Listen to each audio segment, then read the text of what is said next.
Today on the show, we'll get the inside scoop on the school's recent elevator shutdown. Braden Josendale is here to answer all your questions. With an uproar of crime in the community, we bring you the Kansas City Police Chief from the Northland Community Listening Session, which works to keep you informed.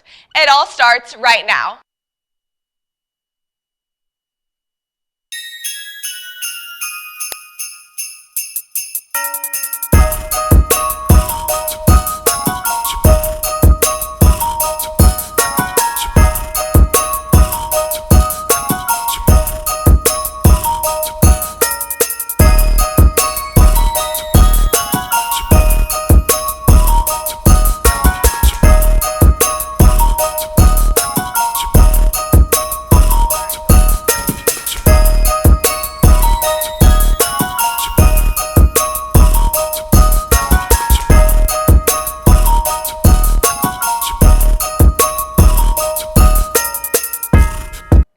Good morning, Park Hill South, and welcome back to the Southside Scoop.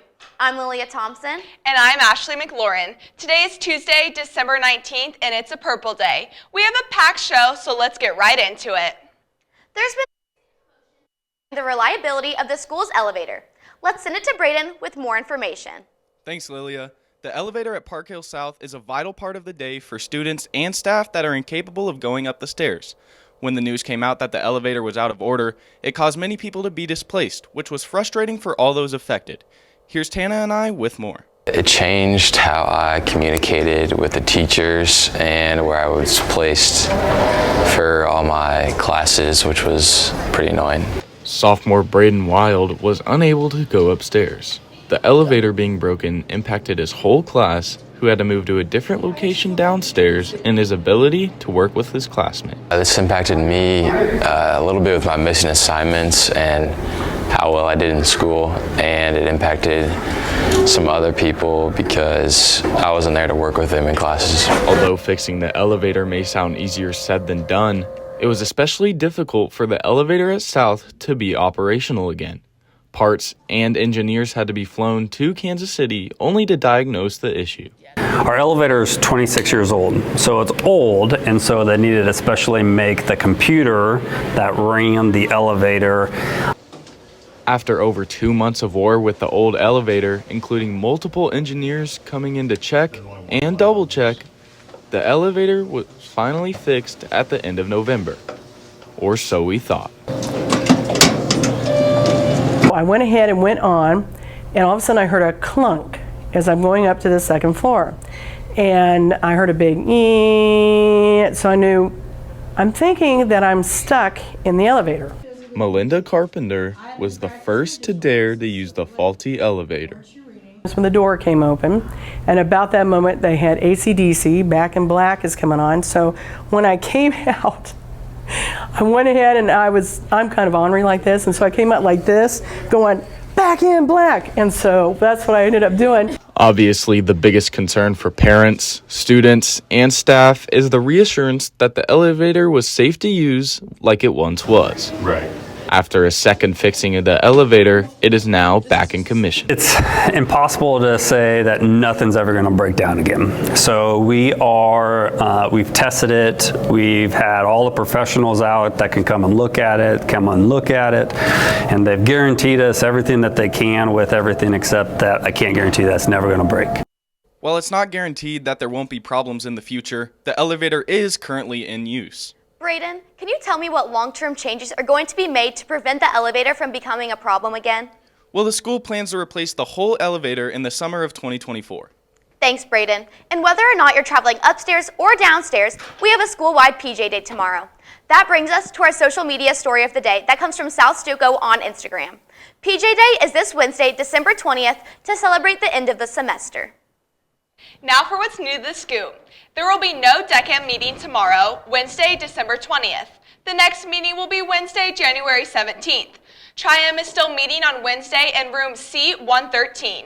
They will be rehearsing music for caroling the next day at Anthology Senior Living.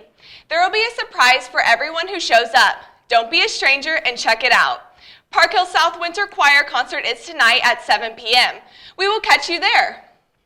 Panthers, a new slate of counselor talk is coming to you in the spring semester of 2024. Check your Infinite campus for more information. Now, we send it to Bella and Trinity with updates on crime in the community with the Kansas City Police Chief. As the crime rates in Kansas City rise, the community decided to come together for a solution. So I know Kansas City, I love Kansas City, and I'm invested in this community. At the Northland Community Listening Session, we got the chance to hear from new Police Chief Stacey Graves and how the rising crime rates have personally affected her.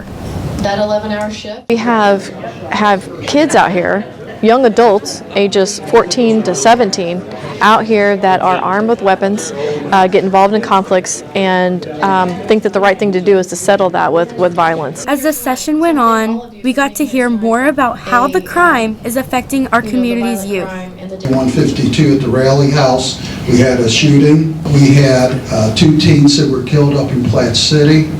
We had a violent criminal from Wisconsin that was captured by our Gladstone police.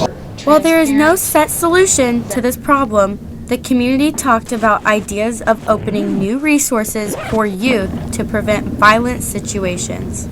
We work with domestic violence victims, homeless teenagers, abused and neglected children. Some of these children have been taken out of such an unfortunate circumstances. They've lost their words. It's so sad. The police chief and her department are devoted to making Kansas City a safer place.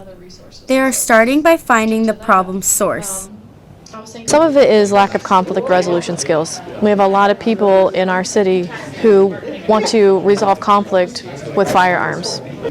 The Northland Community Listening Session was held not just for the police to talk to the community, but for the community to talk to them. Listening, hearing from you, asking questions, answering questions. This session left us with one question. How can we as a youth help prevent crime in the Northland? I think that conflict resolution skills are important for children, and also who you hang out with. A lot of times people get caught up in a group and separate from a group if you have to, or be a bigger leader and tell them that they're steering themselves on the wrong path and try to help some people out. As our police department works towards lowering the crime rate, we as a community can help too, starting right here at Park Hill South. With Bella Murillo, I'm Trinity Chin for the Southside Scoop. Today for lunch, we have shrimp poppers with hot roll or cheese quesadilla. Premium meals include tamale with Spanish rice, Big Daddy pizza, or spicy chicken sandwich. Side choices are Fiesta black beans, corn, strawberries, and mandarin oranges. We would like to wish a happy birthday today to John Murphy, Anthony Beach, and Giancarlo Moreno Magnum. That's all we have for you today. We wish all students the best of luck on their finals, and we hope you have a tubular Tuesday, Park Hill South.